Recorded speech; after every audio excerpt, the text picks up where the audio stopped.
ఎమ్మిగనూరులో 99 TV calendar ఆవిష్కరణ జరిగింది.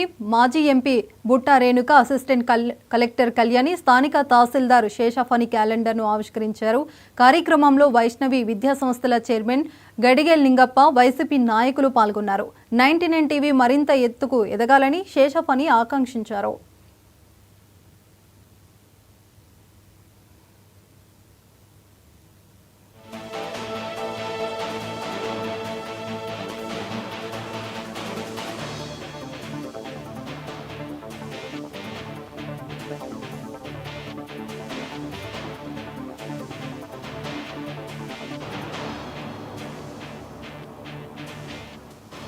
అదేవిధంగా వీక్షకులకు ఎమ్మిగనూరు పట్టణ మరియు మండల ప్రజలందరికీ 2025 సంవత్సరం శుభాకాంక్షలు.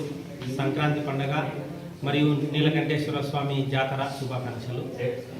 మనకు ఈ టీవీ ద్వారా ప్రజలందరికీ మంచి ఇన్ఫర్మేషన్ అందాలని, అదేవిధంగా మనకు ఈ యొక్క ఎలక్ట్రానిక్ రంగంలో ఈ ఛానల్ మరింత ముందుకు పోయి మరింత ఎత్తులు చేరుకోవాలని చెప్పి, అదేవిధంగా ప్రజలందరికీ మరింత చేరువ కావాలని చెప్పి నూతన సంవత్సరంలో ఆశిస్తున్నాము. పత్రికా రంగంలో ఇట్లాంటి మీడియానంతా ప్రోత్సహించాలా. కాబట్టి యాజమాన్యానికి, ఇందులో పనిచేసే విలేకరులకు, సోదరులందరికీ, పట్టణ మరియు మండల ప్రజలందరికీ నూతన సంవత్సరం శుభాకాంక్షలు తెలియజేసుకుంటూ మీ తహసీల్దార్. బీదర్లో దోపిడీ దొంగలు